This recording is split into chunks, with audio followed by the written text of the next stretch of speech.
Hello, welcome back to my YouTube channel. അപ്പോൾ നമ്മൾ red velvet കേക്കാണ് ഉണ്ടാക്കാൻ വേണ്ടിയിട്ട് പോകുന്നത്. സോ റെസിപ്പിയിലേക്ക് കിടക്കാം. ഫസ്റ്റായിട്ട് 4 ടേബിൾ സ്പൂൺ മിൽക്ക് എടുക്കുക.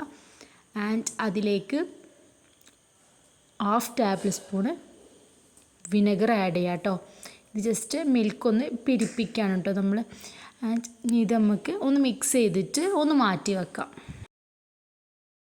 നെക്സ്റ്റ് നമുക്ക് ഡ്രൈ ഇൻഗ്രീഡിയൻസ് ഒക്കെ ഒന്ന് ആഡ് ചെയ്യാം. 1 കപ്പ് മൈദ ആഡ് ചെയ്യാം. 1 tablespoon cocoa powder add ചെയ്യാം.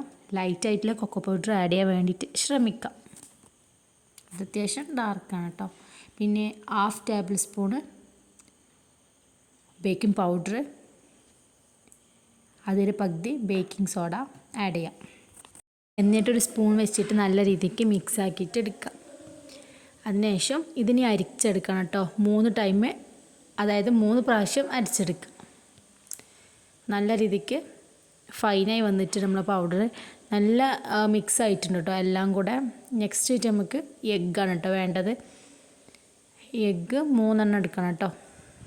3 എണ്ണം അല്ലെങ്കിൽ 4 എണ്ണം. അതിനിവിടെ 4 എഗ്ഗാണ് കേട്ടോ എടുത്തിട്ടുള്ളത്. പിന്നെ 1 table spoon vanilla essence add ചെയ്യണം. പിന്നെ 1/4 കപ്പ് സൺഫ്ലവർ ഓയിൽ കേട്ടോ ആഡ് ചെയ്യാം. എന്നിട്ട് നല്ല രീതിക്ക് ബീറ്റ് ആക്കിയിട്ട് എടുക്കുക കേട്ടോ. അടുത്തായിട്ട് നമ്മൾ മാറ്റി വെച്ചിട്ടുള്ള മിക്സിലേക്ക് കുറച്ച് ഫുഡ് കളർ ആഡ് ചെയ്യാം കേട്ടോ.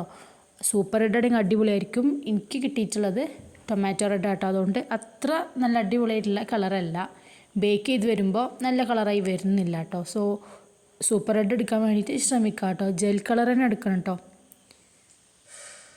എന്നിട്ട് എഗ്ഗിൻ്റെ മിക്സിലേക്ക് ആ കളർ ചെയ്തിട്ടുള്ളത് ആഡ് ചെയ്യുക. അതിന് ശേഷം നമ്മൾ മിക്സ് ചെയ്ത് വെച്ചിട്ടുള്ള ഡ്രൈ ഇൻഗ്രീഡിയൻസ് ആഡ് ചെയ്തിട്ട് നല്ല രീതിക്കൊന്ന് ഫോൾഡ് ചെയ്തിട്ട് എടുക്കുക കേട്ടോ. അതായത് നമ്മൾ മിക്സ് ചെയ്യുമ്പോൾ കേക്കിന് വേണ്ടിയിട്ട് മിക്സ് ചെയ്യുമ്പോൾ ഫോൾഡ് ചെയ്തിട്ട് എടുക്കില്ല കേട്ടോ. ഇനി നമ്മൾ മിക്സിലേക്ക് നമ്മുടെ ഡ്രൈ ഇൻഗ്രീഡിയൻസ് ആഡ് ചെയ്ത് കൊടുക്കണം കേട്ടോ. അപ്പോൾ ഈ ഡ്രൈ ഇൻഗ്രീഡിയൻസ് 3 പ്രാവശ്യം മിക്സ് ചെയ്തിട്ടുണ്ട്. എന്നിട്ട് നല്ല രീതിക്ക് കട്ട് ആൻഡ് ഫോൾഡ് മെത്തേഡിൽ ഫോൾഡ് ചെയ്ത്. ഇപ്പോൾ നമ്മുടെ ബാറ്റർ റെഡി ആയിട്ടുണ്ട്. സോ ബേക്കിംഗ് ടിന്നിലേക്ക് വേണ്ടിയിട്ട് മാറ്റാം. അപ്പോൾ ബേക്കിംഗ് ടിന്നൊന്ന് ഓയിലോ അല്ലെങ്കിൽ ബട്ടറോ എന്തെങ്കിലും ഒന്ന് ഗ്രീസ് ചെയ്തിട്ട് വെക്കുക. അതിനുശേഷം അതിലേക്ക് ആഡ് ചെയ്യുക. പിന്നെ നമ്മൾ ഓവൻ സെറ്റപ്പ് റെഡിയാക്കി വെക്കുക. എന്നിട്ട് ബേക്ക് ചെയ്തിട്ടെടുക്കുക കേട്ടോ. അപ്പോൾ ഗൈസ്, അങ്ങനെ നമ്മുടെ കേക്ക് നല്ല അടിപൊളിയായിട്ട് ബേക്ക് ചെയ്ത് വന്നിട്ടുണ്ട്. ഈ ടൈമിൽ നമ്മൾ വിപ്പിംഗ് ക്രീം ബീറ്റ് ചെയ്തിട്ടെടുക്കുക.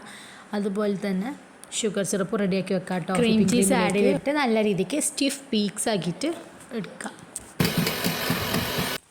നമ്മുടെ കേക്ക് ചൂടാറിന് ശേഷം ഡിമോൾഡ് ചെയ്തിട്ട് 3 ലെയേഴ്സ് ചെയ്തിട്ട് കട്ടാക്കാം കേട്ടോ. എന്നിട്ട് ഷുഗർ സിറപ്പ് ഒഴിച്ചിട്ട് നല്ല രീതിക്ക് വെറ്റാക്കി എടുക്കാം. അതിന് മുകളിലേക്ക് വിപ്പിംഗ് ക്രീം ആഡാക്കി കൊടുക്കാം കേട്ടോ. ഏകദേശം 1 കപ്പ് ഓഫ് വിപ്പിംഗ് ക്രീം ഞാൻ ബീറ്റ് ചെയ്ത് വെച്ചിട്ടുണ്ട്.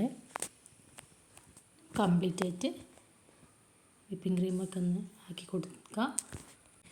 എന്നിട്ട് നെക്സ്റ്റ് ലെയർ വെക്കുക. വീണ്ടും ഈ പ്രോസസ്സ് ചെയ്യുക കേട്ടോ. ഷുഗർ സിറപ്പ് ആഡ് ചെയ്യുക.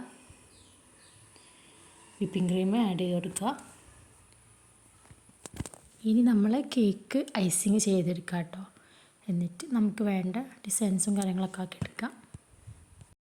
ഞാൻ കേക്കിൻ്റെ മുകൾ വശത്തുനിന്ന് കുറച്ച് പീസ് കട്ട് ചെയ്തിട്ട് അതൊന്ന് പൊടിച്ചിട്ടുള്ളതാണ് കേട്ടോ. അതിൻ്റെ പൗഡറാണ് സൈഡിലൊക്കെ ആഡ് ചെയ്ത് കൊടുക്കുന്നത്. അപ്പം നല്ല ഭംഗി ഉണ്ടാവും കേട്ടോ. ഇങ്ങനെ ആഡ് ചെയ്യുന്നതുകൊണ്ട് തന്നെ ക്രീം അത്ര ഫിനിഷിങ് ആവണ്ട കേട്ടോ. അതായത് ഐസിങ് ചെയ്ത് അത്ര ഫിനിഷിങ് ആവേണ്ട ആവശ്യമില്ല ഇങ്ങനെ ആവുമ്പോൾ. സോ അങ്ങനെ കേക്കിൻ്റെ പൊടികളൊക്കെ ആഡ് ചെയ്ത് വെച്ചാൽ മുകളിൽ കുറച്ച് ഫ്ലവർ വെച്ചിട്ടുണ്ട് കേട്ടോ. അപ്പോൾ ഇത്ര ഉള്ളൂ കേട്ടോ കേക്ക്.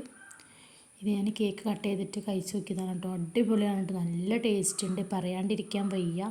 അടിപൊളിയാണ്. എല്ലാവരും ട്രൈ ചെയ്യാം.